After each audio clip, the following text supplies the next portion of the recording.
नमस्कार विद्यार्थी मित्रों, धोरण 10 गुजराती पाठ 14 जन्मोत्सव जेना लेखक है सुरेश जोशी।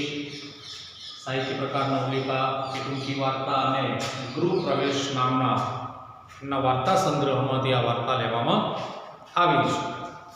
अगाउना तासमां आपणे थोड़ी प्रस्तावना, लेखक परिचय अने जे श्री कृष्णना जन्म विषयनी जे घटना हती ते अने बे समांतर बिंदु पर चालती आ वार्ता विषे चर्चा करी हती। हवे आपणे वार्ताने विगतवार समजवी छे। तो समझवा माटेनी शरत एटली के कोई पण भाषा पुस्तक विना न शीखाय। आप ज्यारे आ विडियो जोवा माटे बेसो त्यारे तमारा हाथमां पुस्तक अने पेन्सिल जरूर राखजो, जेने कारणे कयो प्रश्न क्यांथी पूछाय छे एवो ज्यारे तमारे ख्याल मेळवવો હોય એથી હું જ્યારે એની ચર્ચા કરું ત્યારે તમે એને અંડરલાઈન કરી શકો અને તમને એના જવાબ ઝડપથી આવડી પણ જાય।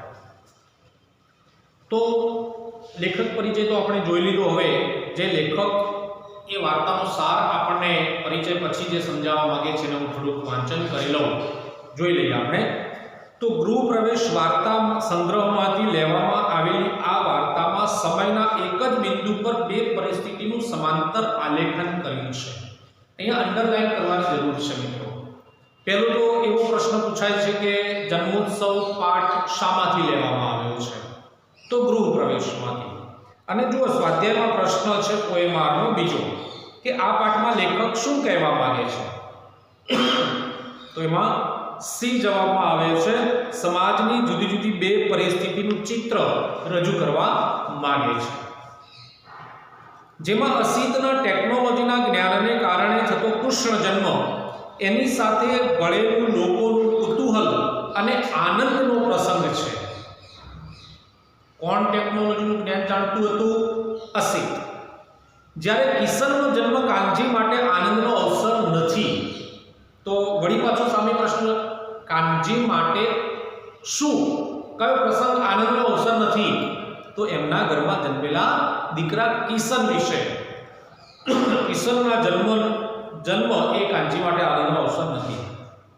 अगाऊ तमने कह्युं मैं कोई पण कुटुंब माटे घरमां बाळकनो जन्म थाय, दीकरो होय के दीकरी, पण आनंद होय छे, पण ए कांजी माटे ए आनंदनो अवसर नथी, केम के गरीब छे। विचार केवो छे के पोते तो मण पोतानुं गुजरान चलावे छे, जे बाळक जन्मशे ए पण बिचारू गरीबाईमां आखुं जीवन जीवशे, एने पण कदाच घणी रात्रिओ सुधी भूख्या रहेवुं पड़शे, अने ए बाळक जन्मे अने आजीवन दुखी रहे, अने एना करता तो न जन्मे तो सारुं। न जन्मे माटेना प्रयत्नो करेला छे, पण भगवाननी जे इच्छा होय छे ने कोई तोड़ी शकतुं नथी। ए अनुसंधानमां किशननो जन्म तो थाय छे, पण कांजी माटे आनंदनो अवसर नथी। અહીં કૃષ્ણના જન્મની પરિસ્થિતિ હળવી શૈલીમાં રજૂ થઈ છે, તો કિશનના જન્મની પરિસ્થિતિ અત્યંત કરુણતાથી રજૂ થઈ છે। કિશન કૃષ્ણ જન્મ પેલો અસિત જે ટેકનોલોજીના જ્ઞાનને આધારે જે દ્રશ્ય ઊભું કરવાનો છે તે એકદમ સરળતાથી હળવી શૈલીમાં, અને પેલા જેને આપણે કહીએ કે કિશનનો જે જન્મ થાય છે તે આખી કરુણ પરિસ્થિતિ છે। જન્મ આપતી વખતે માણકીને પડતું દુઃખ અને જન્મ આપ્યા પછીના ખોળામાંથી પેલો કાનજી જ્યારે ઝૂંટવીને લઈ જાય છે ત્યારે એનું આક્રંદ, તો આ કરુણતા છે। વાર્તાના અંતે કાનજી પોતાના દીકરાના પગ તોડાવીને જીવનભર ભીખ દ્વારા રૂપિયા કમાવાનો રસ્તો કરી દે છે। પોતે ભૂખ્યો ન રહે, બાળકને અપંગ બનાવીને, પોતે ન હોય ત્યારે એ અપંગ હશે તો એ પણ ભૂખ્યો નહીં રહે। એટલે રસ્તો કેવો?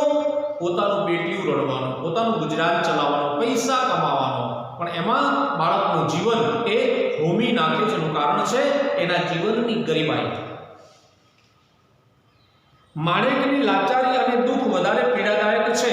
એ એવા સમાજમાં આ માણકી છે કે તે સમાજની જે રૂઢિચુસ્તતા છે અથવા તો અન્ય સમાજની એ સમાજ પ્રત્યેની જે ધૃણા છે, આ બધી પરિસ્થિતિમાં એમની જે ગરીબાઈ છે એ ગરીબાઈમાં બાળકને જન્મ આપવો અને પછી એને આ રીતે અપંગ બનાવી દેવો, આ પરિસ્થિતિ પેલી માણકી માટે ખૂબ જ દુઃખદ અને પીડાદાયક બને છે। એક માને એના બાળકનું મુખ પણ બતાવ્યા વગર જીવનભર અપંગ બનાવી દેવા માટે મોકલી આપવામાં આવે છે, તો એક બાળકને બચાવવા માટે પેલા વસુદેવજી નંદજીના ઘરે પહોંચે છે. જો આ એક પરિસ્થિતિ બે સમાંતર રેખા પર ચાલે છે. તો આમ જન્મની બે પરિસ્થિતિ એક સાથે બતાવીને વાસ્તવિકતાને અત્યંત કરુણ રીતે આલેખાય છે કે અમીર માણસો કેવી રીતે પોતાનું જીવન મોજ મજા ઉમંગ ઉલ્લાસ ઉત્સવની ઉજવણી કરીને કરે છે, તો ગરીબ માણસો બિચારા કેવી રીતે પોતાનું ગુજરાન ચલાવવા માટે પોતાના તાજા જન્મેલા બાળકને અપંગ બનાવી મૂકે છે, પૈસા કમાવાનો રસ્તો કરી નાખે છે. આ બે બાબતો અહીંયા આપણે આ પાઠમાં જોવાની છે. એક સાથે બે વાતો ચાલે છે પાઠમાં, એટલે એને આપણે જોઈશું. સાથે સાથે ક્યાંથી કેવો પ્રશ્ન પૂછાશે એની પણ આપણે ચર્ચા કરતા રહીશું. પુસ્તકમાં ધ્યાન રાખશો મિત્રો. ઘડિયાળમાં 11:30 થયા હતા, રાત્રિના 11:30 થયા હતા. 12 વાગે શ્રી કૃષ્ણનો જન્મ થવાનો છે. એની ઉજવણી કરવા માટે આ અસિતના ઘરમાં આ બધા ભેગા થયા છે. હવે અડધા કલાકની જ વાર હતી. લાલ કિનખાબના પડદાની પાછળ કૃષ્ણ જન્મની બધી જ તૈયારીઓ થઈ ચૂકી હતી. વૃંદાવન દાસનો મોટો દીકરો અસિત અમેરિકા જઈને ઇલેક્ટ્રિકલ એન્જિનિયરિંગનું ખાસ શિક્ષણ પ્રાપ્ત કરી આવ્યો હતો. હવે અહીંયા બે ત્રણ પ્રશ્નો પૂછાય મિત્રો કે અસિત ક્યાં જઈને ભણી આવ્યો હતો? તો અમેરિકા. શું ભણીને આવ્યો હતો? તો ઇલેક્ટ્રિકલ એન્જિનિયરિંગનું. કોનો દીકરો હતો? વૃંદાવન દાસ.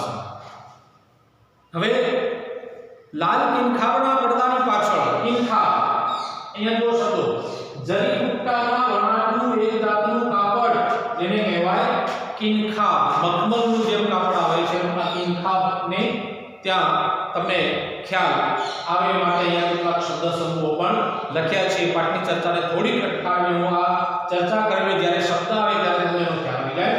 તો જરી બુટ્ટાના વણાટનું એક જાતનું કાપડ એને કહેવાય કિનખા.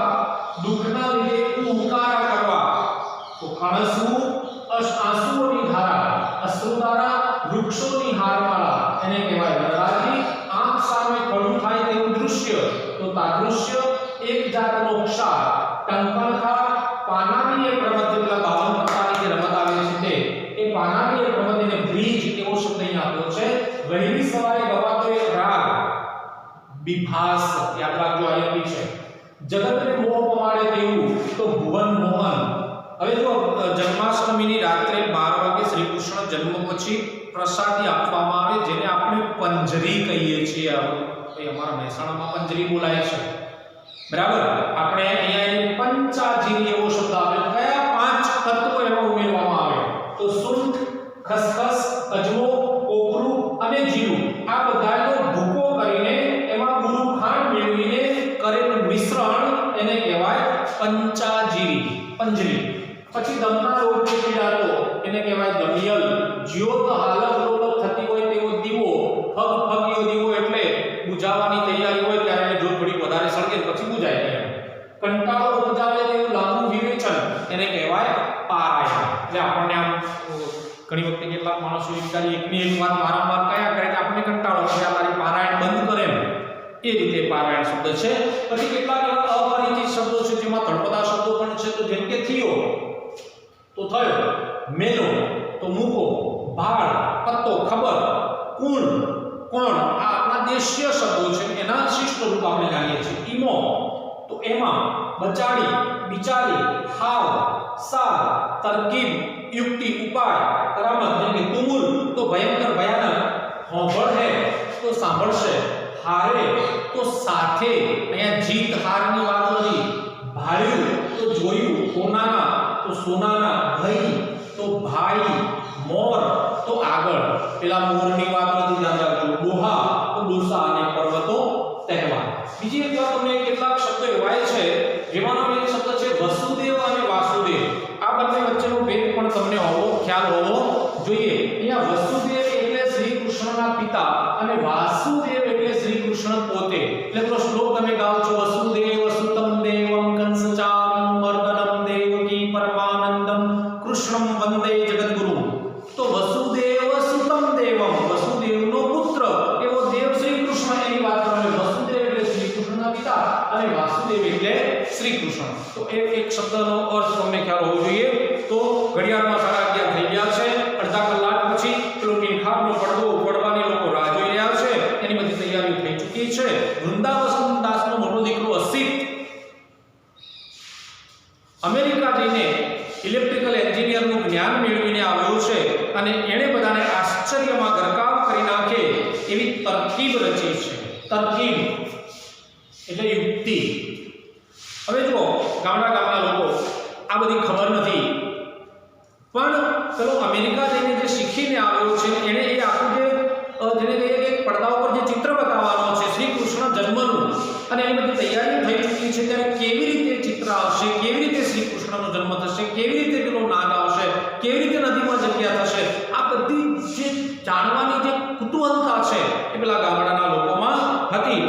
કે કારાગૃહમાં કૃષ્ણનો જન્મ, વર્ષા વસુદેવનું કૃષ્ણને લઈને જમુના ઓળંગીને ગોકુળ જવું, આ બધું વીજળીની કરામતથી તાદૃશ્ય બનતું એ બતાવવાનો હતો. કે કેવા કેવા દ્રશ્યો પોતાની નજર સામે, પેલું તો સાંભળ્યું જ છે, શ્રી કૃષ્ણ જન્મ અંગેની વાતો તો એમણે સાંભળી છે, પણ એ ચિત્ર સ્વરૂપે પોતાની નજર સામે જોવાની છે, અને એટલે આ બધા આશ્ચર્યમાં ગરકાવ થઈ ગયા હતા અને એ દ્રશ્ય જોવા માટે તલપાપડતા અધીરા હતા. આથી બધા આતુર હતા. લાલ કિનખાબનો પડદો ક્યારે ખુલે તેની રાહ જોઈ રહ્યા હતા. હવે અહીંયા જો મોસ્ટ આઈએમપી ગુણનો પ્રશ્ન છે, પાછળ સ્વાધ્યાયમાં પણ છે, હું માનું ત્યાં સુધી પહેલો પ્રશ્ન છે જો કે લાલ કિનખાબનો પડદો ક્યારે ખુલે તેની લોકો રાહ જોઈ રહ્યા હતા. કારણ કે 4 જવાબ આપેલા છે, એમાંથી એ જવાબ આવશે વીજળીની કરામતથી કૃષ્ણ જન્મનું દૃશ્ય ઊભું થવાનું હતું. હવે કૃષ્ણ જન્મ કયો સમાસ થાય? તો કૃષ્ણનો જન્મ, નો ની નું ના નો ને થી વડે માટે પ્રત્યય મો દ્વારા વિગ્રહ કરી એટલે તત્પુરુષ સમાસ થાય. ગોકુળ તો ગાયોનું કુળ, ગાયોનું ટોળું, તો ત્યાં તત્પુરુષ સમાસ થશે. તો અહીંયા આ જે ફકરો છે એમાં એક મહેલ જેવા ઘરમાં શ્રી કૃષ્ણ જન્મની ઉજવણીની તૈયારીઓ કેવી થઈ રહી છે, અમેરિકા કોણ ભણવા જઈ શકે, પૈસાદારનો દીકરો ભણવા જઈ શકે, એવી જે વાસ્તવિકતા છે વર્તમાન સમયની પણ, એનો ખ્યાલ પણ લેખકે અહીંયા આપણને આપ્યો છે. તો એમાં થોડા પ્રશ્નો એવા પૂછાયા અગાઉ કે અસિત અમેરિકા જઈને શાનું ખાસ શિક્ષણ પ્રાપ્ત કરી આવ્યો હતો? તો ઇલેક્ટ્રિકલ એન્જિનિયરિંગનું. અસિત શાની કરામતથી કૃષ્ણ જન્મનું દ્રશ્ય બતાવવાનો હતો? તો વીજળીની કરામતથી. ધ્યાન રાખો, આ વીજળીની કરામતથી એ આ કૃષ્ણ જન્મનું દૃશ્ય બતાવવાનો હતો. પછી વૃંદાવનદાસના દીકરાનું નામ શું હતું? અસિત. તો વૃંદાવનદાસનો દીકરો ક્યાં જઈને ભણીને આવ્યો હતો? અમેરિકા. આ બધા પ્રશ્નો છે, ધ્યાન રાખજો. આ ફકરામાંથી એક ગુણના પ્રશ્નો છે, એ તમારે અંડરલાઈન કરતા જવાનું છે, સમજતા જવાનું છે. સ્ટેશનની ઘડિયાળમાં 11:30નો ટકોરો. જુઓ, એક બાજુ વૃંદાવનદાસના મહેલ જેવા ઘરમાં 11:30નો ટકોરો પડે, તો એમ રેલવે સ્ટેશનની ઘડિયાળમાં, હવે વાત આવી ગરીબ માણસ, તો સ્ટેશનની ઘડિયાળમાં 11:30નો ટકોરો હમણાં જ પડ્યો હતો. જનતા એક્સપ્રેસમાંથી ઉતરેલા પેસેન્જરને લઈને બસ શહેર બની ઉપડી ચૂકી હતી. હવે વળી પાછો ત્યાં એ પ્રશ્ન પૂછાય, ધ્યાન રાખજો કે સ્ટેશનથી રાતના 11:30 વાગે કઈ ગાડી પસાર થઈ ચૂકી હતી? જનતા એક્સપ્રેસ, આ એનું નામ છે. પેસેન્જરો લઈને બસ શહેર બની ઉપડી ચૂકી હતી. બસ સ્ટેન્ડ સુનસાન હતું. પેલી જનતા એક્સપ્રેસ આવી, એમાંથી પેસેન્જરો ઉતર્યા, થોડો ખળભળાટ થયો, લોકો પેલી બસમાં બેસી ગયા અને ઉપડી ગયા. હમણાં થોડાક સમય પહેલા જે લોકોના અવાજો આવતા હતા એ વળી પાછા એકદમ શાંત બની ગયા. એ રેલવે સ્ટેશન સુમસામ બની ગયું. હવે ત્યાં કોઈ નથી. પાસેની ખુલ્લી જગ્યામાં ફાટી તૂટી ગુણપાટ ને કેરોસીનના કાટ ખાયેલા પતરાનું છાપરું કરીને 3-4 કુટુંબ આશ્રય લઈ ગયા હતા. વળી પાછો ત્યાં પેલો પ્રશ્ન પૂછાય કે બસ સ્ટેન્ડ પાસેની ખુલ્લી જગ્યામાં ઝૂંપડાના છાપરો શેનો બનેલો હતો? તો અહીંયા અંડરલાઈન તમે કરો તો ગુણપાટ, ફાટી તૂટી ગુણપાટ ને કેરોસીનના કાટ ખાયેલા પતરાથી એનું છાપરું બનેલું હતું. તો એ રેલવે સ્ટેશનની બાજુમાં કેટલાક ઝૂંપડા હતા અને એ ઝૂંપડામાં કેવા પણ એ ઝૂંપડા બનાવેલા શાનાથી ધ્યાન રાખજો અહીંયા પણ વળી પાછો જે પેલો શબ્દ છે ગુણ અને ગુણ, આ બે જે શબ્દો છે એને તમારે સમજવા પડે તો જ તમને એનો સાચો ખ્યાલ આવશે કે આ બે શબ્દોનો અર્થભેદ જે છે તે કેવો છે. હવે અહીંયા આ જે ગુણ છે ને એને આમ તો કાયદો પણ કહેવાય, લક્ષણ પણ કહેવાય અને આપણે જેને માર્ક્સ કહીએ છીએ, છોકરાઓની પરીક્ષામાં લાવે છે તે, અને આ ગુણ એટલે થેલો, બોરી જેને કહીએ આપણે, બરાબર. તો એ જે શબ્દભેદ અર્થભેદનો જે ખ્યાલ છે તે, તો ફાટી તૂટી ગુણપાઠને કેરોસીનના કાટ ખાયેલા પતરાનું છાપરું કરી 3-4 કુટુંબ આશ્રય લઈ રહ્યા હતા. 3-4 હવે સમાસ થાય, સંખ્યાવાચક શબ્દો છે બંને, દ્વંદ્વ સમાસ 3 કે 4. એમાંના એક ઝૂંપડામાં ફગફગીયો દીવો ટમટમતો હતો, જ્યોત હાલક ડોલક થતી હોય તેવો દીવો. હવે એ દીવો બુઝાવવાની જાણે કે તૈયારી છે એમ આ ફગફગીયો દીવો ટમટમતો હતો. ક્યાં? પેલા રેલવે સ્ટેશનની બાજુમાં 3-4 ઝૂંપડા છે ને એમાંના એક ઝૂંપડામાં. એટલે તો પ્રશ્ન ત્યાં કેવો પૂછાય આને અનુસંધાનમાં કે એક ઝૂંપડીમાં કેવો દીવો ટમટમતો હતો? ફગફગીયો દીવો ટમટમતો હતો. સ્ત્રીના કણસવાનો અવાજ એ નિસ્તબ્ધતામાં સંભળાતો હતો અને આ સુનસામ થયેલા વાતાવરણમાં જે ઝૂંપડામાં ફગફગીયો દીવો ટમટમતો હતો એ ઝૂંપડામાં એક સ્ત્રી કણસતી હતી. કણસવું એટલે દુઃખના લીધે હુંકારા કરવા. પેલી જે સ્ત્રી જે કણસે છે તે માણેક છે, કાંજીની પત્ની છે, એ ગર્ભવતી છે. હવે એના કુખેથી પ્રસવ થવાની તૈયારી છે અને પ્રસવની જે પીડા છે એ પીડાનો કણસાટ આ ઝૂંપડામાંથી અવાજ સ્વરૂપે આવી રહ્યો હતો.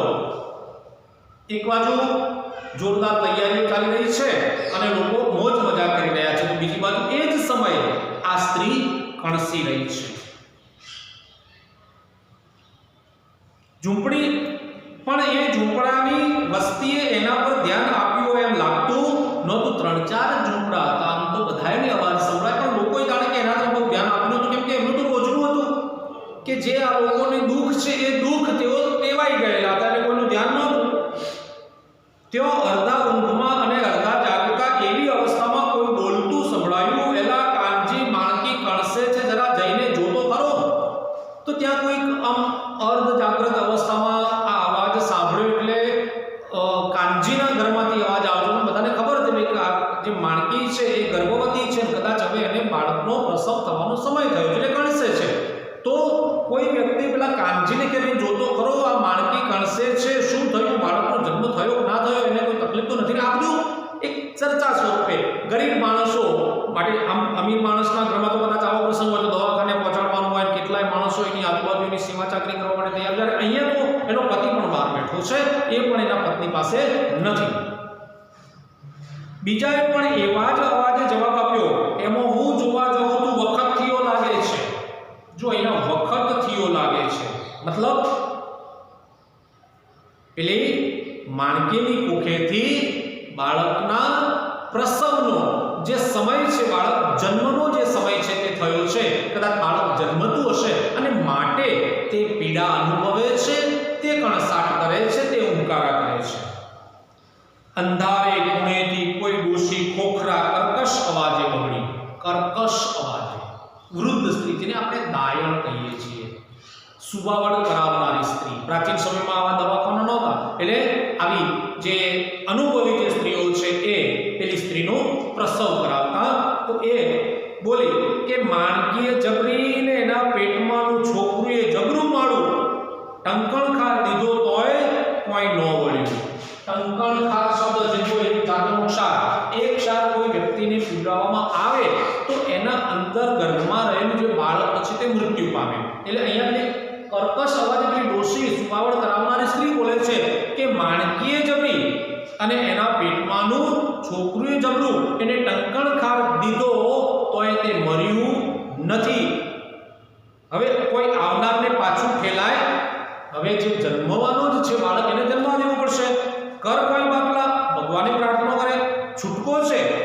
ઘડિયાળનો કાંટો આગળ વધતો હતો, માણેક કરંજતી હતી. બરાડા વધુ કણસતું.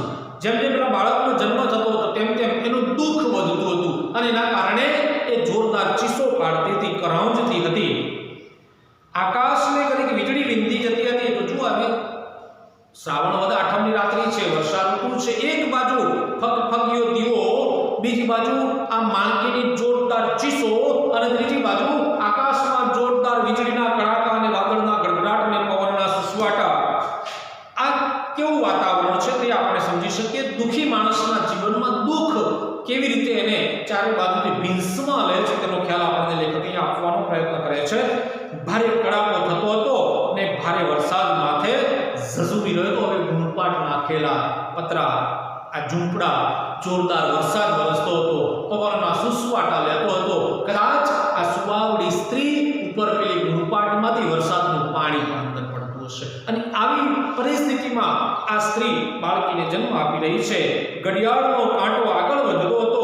ઉપરના ઓરડામાં વિશાખા અને ધનંજય ટોળા વચ્ચેથી સરી જઈને વાર્તાલાપ કરી રહ્યા હતા. જો હવે પેલી બરાબર બારના ટકોરાની તૈયારી હતી.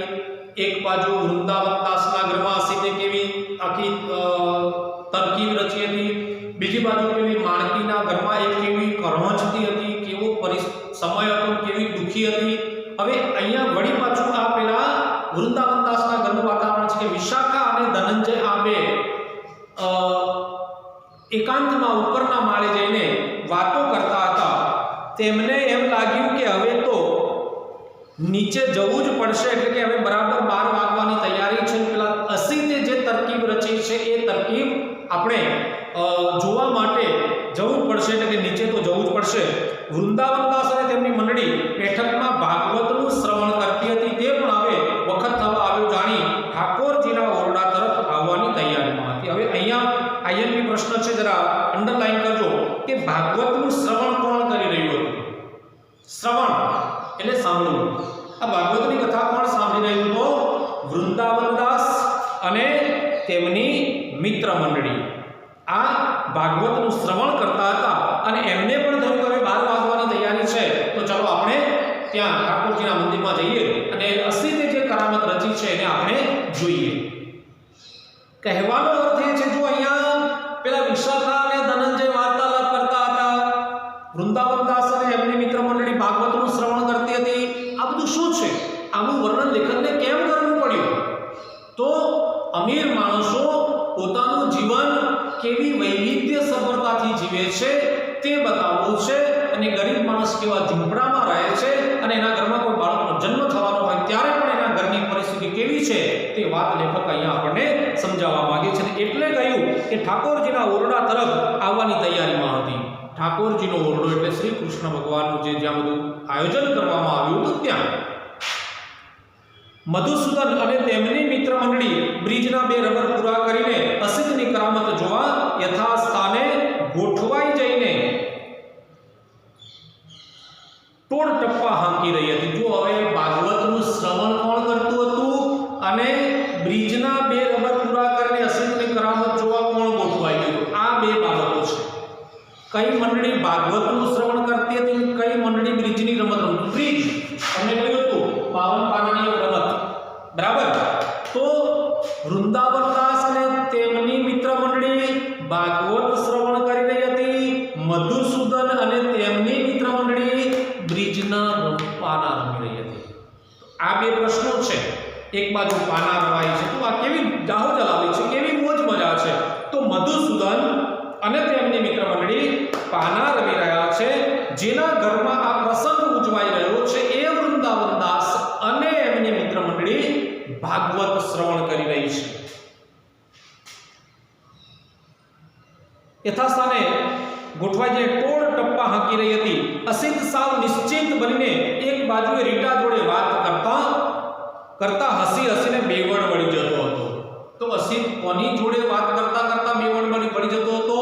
રીટા નામનું પાત્ર છે. તો જુઓ, ધનંજય, વિશાખા, મધુસૂદન, અસિત, પછી એમાં આ રીટા, તો આ બધા પાત્રો અહીંયા આવે છે. અને પરીક્ષામાં એવો પ્રશ્ન પૂછાય કે આ પાત્ર કયા પાઠનું છે? તો આ પાત્ર આ સંવાદ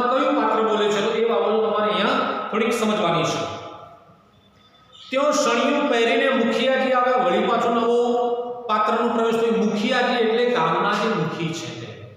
તો ત્યાં વળી પાછો પ્રશ્ન પૂછાય, મુખિયાજીએ શું પહેર્યું હતું? શણિયું. એટલે પૂજા પ્રાર્થના કરવા માટે જે ભગવા રંગની જે ધોતી પહેરવામાં આવે છે એને શણિયું કહેવાય. તો એ શણિયું પહેરીને મુખિયાજી આવ્યા.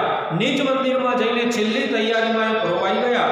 કૃષ્ણ જન્મનું મુહૂર્ત નિકટ ને નિકટ આવતું હતું. 11:30 ની વાતથી શરૂ 12 વાગવાની તૈયારી છે. કૃષ્ણ જન્મોત્સવનું દૃશ્ય જોવાની વાત છે. અહીંયા જન્મ થવાની વાત નથી, પણ જન્મનું દૃશ્ય જોવા માટેનો સમય ખૂબ નજીક આવી રહ્યો હતો. ભીંત પરના ઇલેક્ટ્રિક ઘડિયાળનો મોટો તથા નાનો કાંટો એકબીજાની નજીક આવવા લાગ્યા. એટલે હવે લગભગ 12 વાગવાની તૈયારીમાં હતા. તો જુઓ, કૃષ્ણ જન્મના દૃશ્યની તૈયારી કેવી હતી.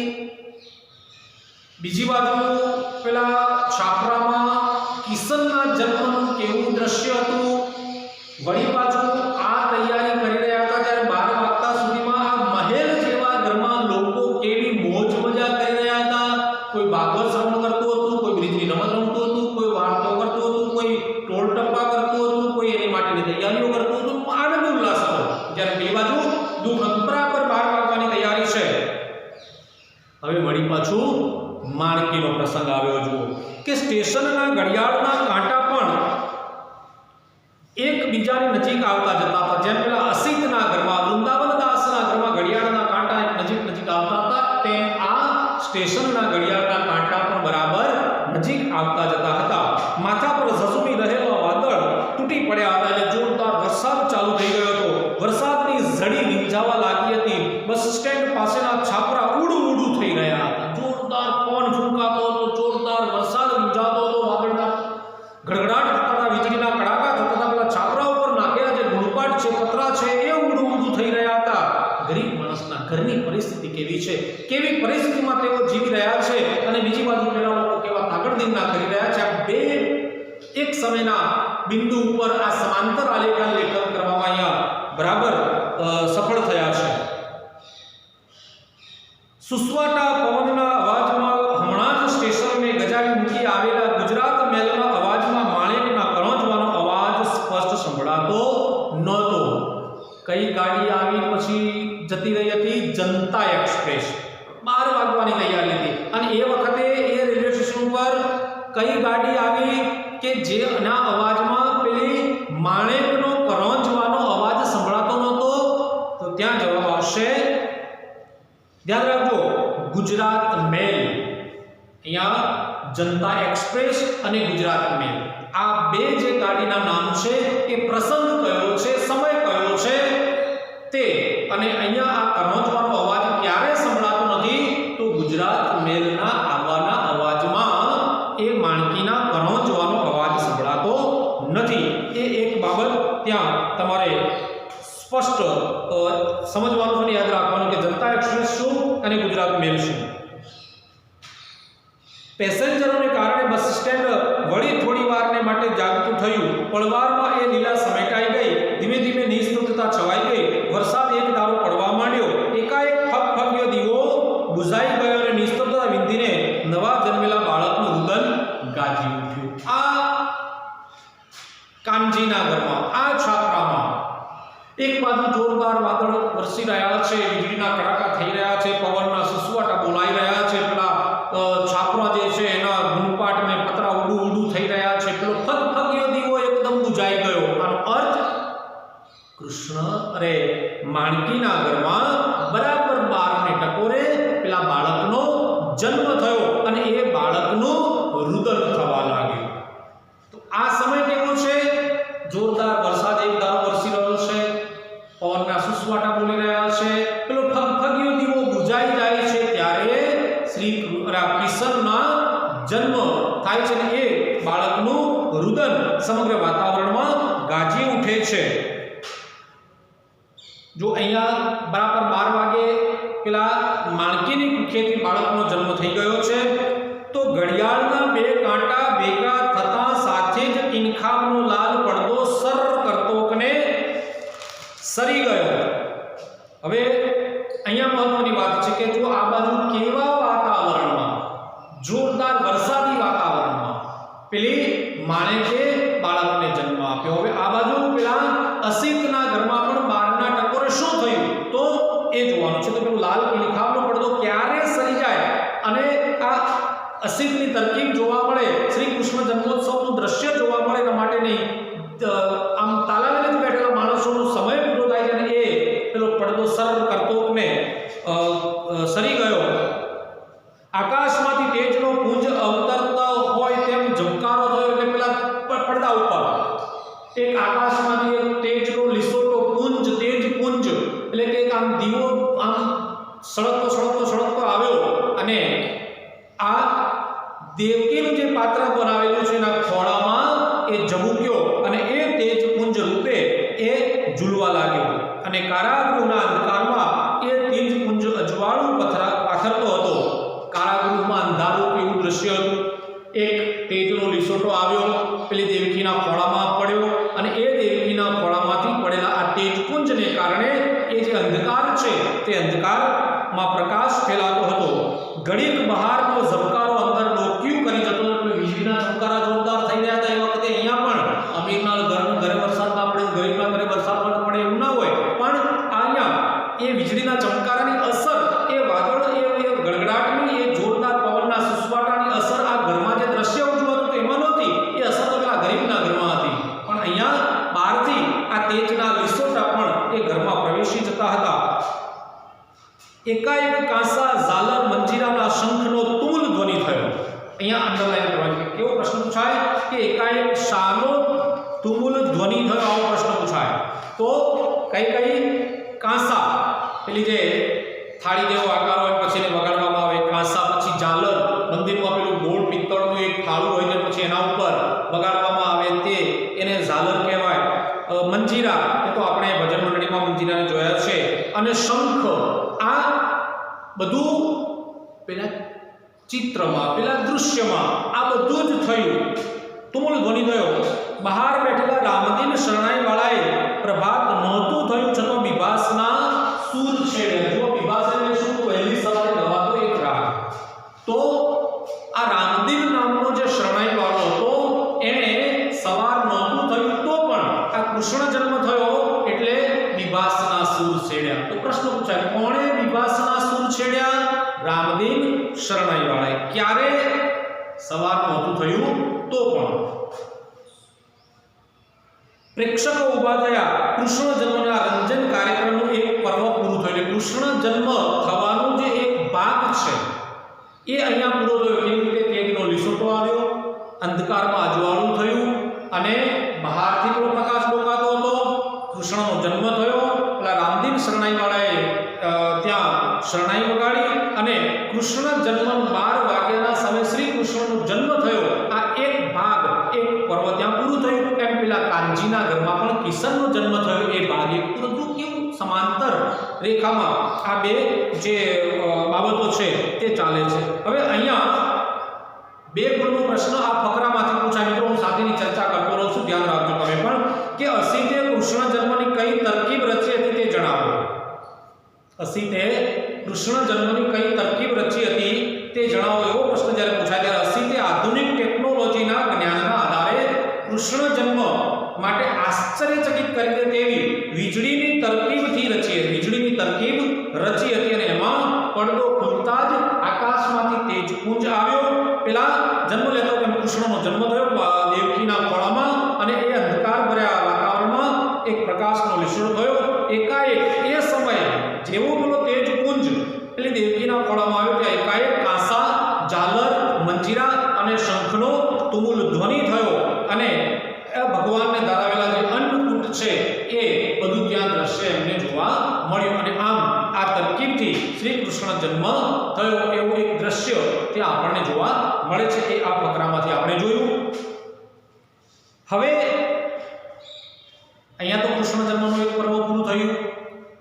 બીજી બાજુ પેલા માણેકના ઘરમાં શું થયું છે જઈએ એ બાજુ. ઝૂંપડાની દુનિયા સળવળી ઉઠી. એટલે ઘરમાં પેલા બાળકનો રુદનનો અવાજ આવ્યો. એટલે બાળકને જન્મવા દેવું નહોતું છતાં પણ એનો જન્મ થયો. એટલે એ ઝૂંપડાની અંદર એક પ્રકારની જે આનંદની વાત ખાસ કરીને માણકી માટે એ સળવળી ઉઠી. જન્મ થઈ ચૂક્યો હતો, જુદા જુદા અવાજો સંભળાતા હતા, દેવજી હું કહું છું એમ કર, એમાં કાનજીનું કામ નહીં. બહાર બેઠા બેઠા પેલા લોકો વાતો કરી રહ્યા હતા. દેવજી હું કહું છું એમ કર, એમાં કાનજીનું કામ નહીં. આ કાનજી કોણ છે? માણેકનો પતિ છે. પણ ઈ વેલજી ડોહાની આ ઘડીએ કોણ બાળ કાઢે? કોણ એટલે કોણ? ભાળ કાઢવી એટલે ખબર, જેને કહીએ પત્તો. ખબર એટલે અત્યારે આવી રાત્રે 12 વાગ્યા છે, જોરદાર વરસાદ વરસે છે, રસ્તામાં પેલું જે નાળું આવે છે પાણીથી ભરાઈ ગયું છે, ઢીંચણ સમાના પાણી ભરાઈ ગયા હોય, એમની ભાળ કોણ કાઢે? અત્યારે શું હશે, ક્યાં જવું, કેવી રીતે જવું એમ?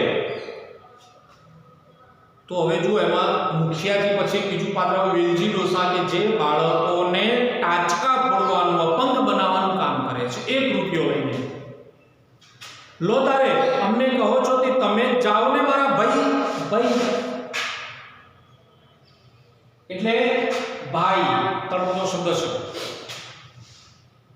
બીજો જરા ધીમેથી અવાજ સંભળાયો. એલા એ ગમાર એટલે ગામડાના તુચ્છ પશુ અભણ નિરક્ષર એવા એ ગમાર, જરા ધીમો બોલતો જા. માણકી હોબળ હે ને તો બચાડી દુખી થાહે. હોબળ હે તો સાંભળશે, બચાડી તો બિચારી, દુખી થાહે, થાહે તો થાશે. કેમ? આ વેલજી ડોસાની વાત તેઓ કરતા હતા, અને વેલજી ડોસાની વાત જો પેલી ઘરમાં બેઠેલી માણકી સાંભળશે તો દુખી થશે. કેમ? તો પોતાના દીકરાને પણ શું આ વેલજી ડોસા પાસે લઈ જઈને એને પણ અપંગ બનાવી દેશે. મઢ પોતાના બાળકને જન્મ આપીને દુખી થયેલી આ માણકી જો આ વાત સાંભળશે તો આની વધારે દુખી થાય. જેને ઉદ્દેશીના કહેવામાં આવ્યું છે, કટાક્ષમાં બોલ્યો, દખી તો થઈ જ છે ને. દખી એટલે દુખી થઈ જ છે ને, નહીં તો મેઘલી રાતે ભીંજાતી આપણા ભેગી હોત કોઈ. હોનાના હિંડોળે ઝૂલતી હોત. હોનું એટલે હોનાના એટલે સોનાના. જો અહીંયા કેમ આવું કહ્યું? રૂપનો અંબાર હતી, ખૂબ રૂપવાળી હતી, ખૂબ સમજુ હતી, કુટુંબ પ્રેમી હતી.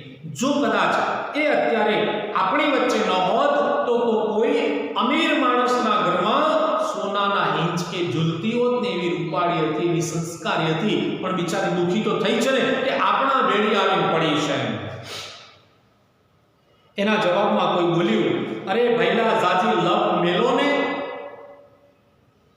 હાલો મારી હારે.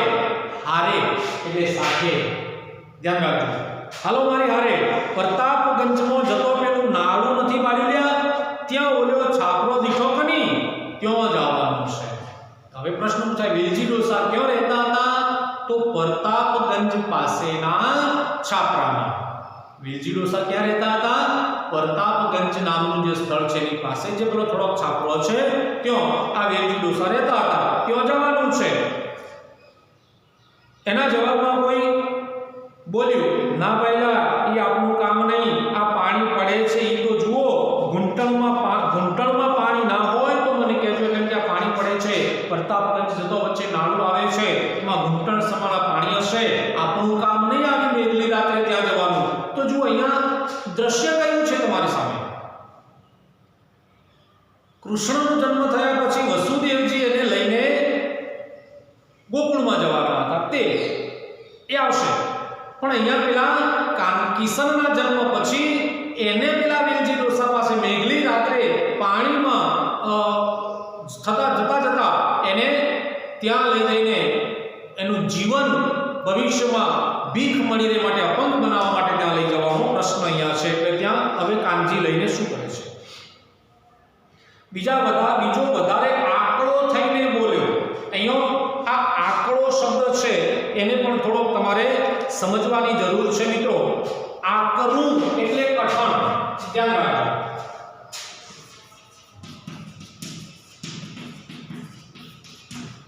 આકરું એટલે કઠણ અને આકડું એટલે ગુસ્સે થનાર.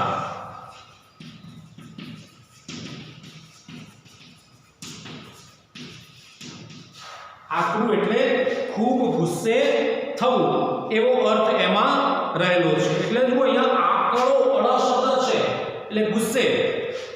બીજો વધારે આકડો થઈને ખૂબ ગુસ્સે થઈને બોલ્યો, લ્યા મેં લઈને પડતો એ ના આવે તો કાઈ નહીં. હાલ કાંજી લઈ લે છોરાને, લે હું મોર એ મોર થવાની વાત નથી. મોર એટલે આગળ પેલો દેવજી બોલે છે કે ભાઈ એને મૂક એક બાજુ, હું તારી આગળ થાઉં છું, લઈ લે તારા છોરાને. છોરાને એટલે છોકરાને.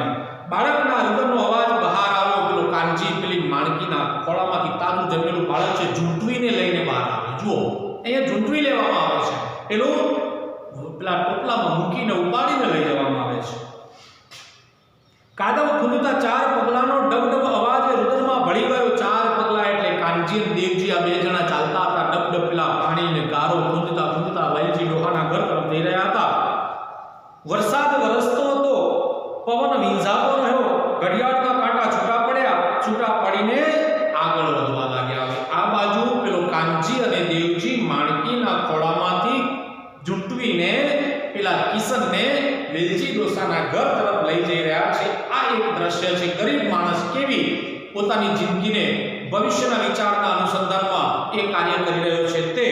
અને બીજી બાજુ ઘડિયાળ તરફ હવે કોઈની નજર નહોતી.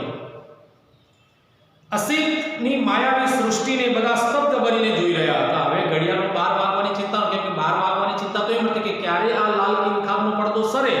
12 વાગે તો એ પડદો સરી ગયો. તો હવે કેટલા વાગ્યા જોવાની એમને તો કોઈ ચિંતા નથી, કેમ કે પેલું જે કુતૂહલ હતું એ નજર સામે આખા દ્રશ્ય સ્વરૂપે એમને જોવા મળ્યું હતું. સામે મુખિયા જે રચેલો અન્નકૂટ હતો એમાં પણ રંગોની યોજના ભારે ચતુરાઈપૂર્વક કરી હતી. હવે જો અહીંયા કૃષ્ણ જન્મ પછી એ જે જન્મ થયો એના માટે જે અન્નકૂટ, અનેક પ્રકારના અનાજ અને જે માવા મીઠાઈ મૂકવામાં આવી હતી, તે જો આ બધું ગરીબના ઘરમાં ના હોય, અમીરના ઘરમાં હોય, એટલે અમીર કેવું જીવન જીવે છે, ગરીબ કેવું જીવન જીવે છે, કેવી રીતે આ બંનેના વચ્ચેની ભેદરેખા છે તે લેખક અહીંયા આ બધી બાબતો દ્વારા આપણને બતાવવાનો પ્રયત્ન કરી રહ્યા છે. હવે વસુદેવ કૃષ્ણને લઈને ગોકુળ જવાની તૈયારીમાં હતા. અહીંયા દેવકીની ઈચ્છા તો નથી, પણ છતાં પોતાના બાળકને બચાવવો છે એટલે મોકલવા તૈયાર થઈ છે. પેલી બાજુ તો માણકીની ઈચ્છાની વાત જ નથી કરવામાં આવીને ઝૂંટવી લેવામાં આવ્યું છે બાળક. જવાની ત્યાં દેવકી કેમે કરી માનતી નહોતી, હાથ હલાવીને કરગરતી હતી. પશ્ચાત ભૂમા શરણાઈનો કરુણ સૂર ઘૂમી રહ્યો હતો. પશ્ચાત ભૂમા એટલે એ બાજુ આ પેલી દેવકી છે એ વસુદેવજીને વિનંતી કરી રહી હતી, કરગરી મારા દીકરાને મારાથી દૂર ન કરો, હું મારા ભાઈને સમજાવીશ અને નહીં મારવા દઉં. આ અગાઉના 7 બાળકોમાંથી કદાચ તારું કોઈ આમ અનેક વાતો કરીને હું સમજાવી લઈશ. અને એ જે દેવકીની જે કરુણતા છે, પોતાના દીકરાને પોતાનાથી દૂર કરવાની જે કરુણતા છે, એ પેલા અસીતે પશ્ચાત ભૂમા એટલે એક એવું કરુણ સંગીત એમાં મૂક્યું હતું અને એના કારણે કરુણતા લોકોના મુખ ઉપર જોવા મળતી હતી. તો અસીતની તરકીબથી હવે ગાઢ વર્ષાનું દૃશ્ય આબેહૂબ રજૂ થયું. હવે પેલા વસુદેવજી નીકળ્યા, આકાશમાંથી જોરદાર વરસાદ વરસવા લાગ્યો, વીજળીના કડાકા થવા લાગ્યા, વાદળનો ગડગડાટ થવા લાગ્યો, પવનના સુસવાટા થવા લાગ્યા. અને આવું એક દ્રશ્ય વળી પાછું એકદમ પેલા પડદામાં, વાસ્તવિક તો બહાર હતું જ, પણ પડદામાં આ દ્રશ્ય ઊભું કર્યું. આખરે વસુદેવ કૃષ્ણને હાથમાં લીધો, છાપમાં જાળવીને મૂક્યો. અંગૂઠા દાબતા વટપત્રમાં સૂતેલા ભગવાનના મોઢા પર ભુવન મોહન હાસ્ય હતું. જો અહીંયા આ ભુવન મોહન જે શબ્દ છે તે જગતને મોહ પમાડે તેવું ભુવન મોહન. તો એ જે બધી બાબતો છે તે તમે અહીંયા જોઈ શકો છો મિત્રો કે વટપત્રમાં સૂતેલા ભગવાનના મોઢા પર કેવું હાસ્ય હતું? ભુવન મોહન હાસ્ય હતું. એ વાત અહીંયા તમે જોઈ શકો છો. પછી રામદીન શરણાઈ વાળાએ કયા રાગના સૂર છેડ્યા? બિભાસના અગાઉ આવી ગયું. અન્નકૂટ કોણે રચ્યો હતો? તો આમાં આપણે એ જોઈ ગયા, મુખિયાજીએ અન્નકૂટની રચના કરી હતી. તો આ પેલી બાજુ પેલો કાનજી અને દેવજી પાણી ગુંજતા ગુંજતા વરસતા વરસાદમાં પોતાના બાળકને લઈને વેલજી ડોસાના ઘર તરફ લઈ રહ્યા છે. તો આ બાજુ આ વસુદેવજી પોતાના બાળકને લઈને નંદજીના ઘર તરફ ગોકુળ તરફ જઈ રહ્યા છે. એ વખતે પેલી છાપમાં આ વટપત્રમાં, વટપત્ર એટલે વડનું પાંદડું, તત્પુરુષ સમાસ થાય. વટપત્રમાં સૂતેલા ભગવાનના મોઢા પર ભુવન મોહન હાસ્ય હતું. વસુદેવ આગળ ચાલ્યા. હવે પેલી બાજુ પેલું કાનજી અને દેવજી બે જણા વેલજી ડોસાના ઘર તરફ જાય છે. પેલા બાળકને ટાચકા ફોડાવવા માટેના, પગ મરડાવવા માટેને આજીવન અપંગ કરીને આજીવન કમાવાનો રસ્તો કરવા માટે, આ બાજુ પોતાના દીકરાને બચાવવા માટે આ વસુદેવજી પોતાના આ કૃષ્ણને લઈને વસુદેવજી નંદજીના ઘર તરફ જઈ રહ્યા હતા. આ દૃશ્ય અહીંયા ચિત્રમાં જોવામાં આવે છે. તો અમીર અને ગરીબ વચ્ચેની જે ભેદરેખા છે એક સીમા ઉપર કેવી ચાલે છે તે હવે પછીના આગળ શું થાય છે તે ત્રીજા તાસમાં આપણે જોઈશું. ધન્યવાદ.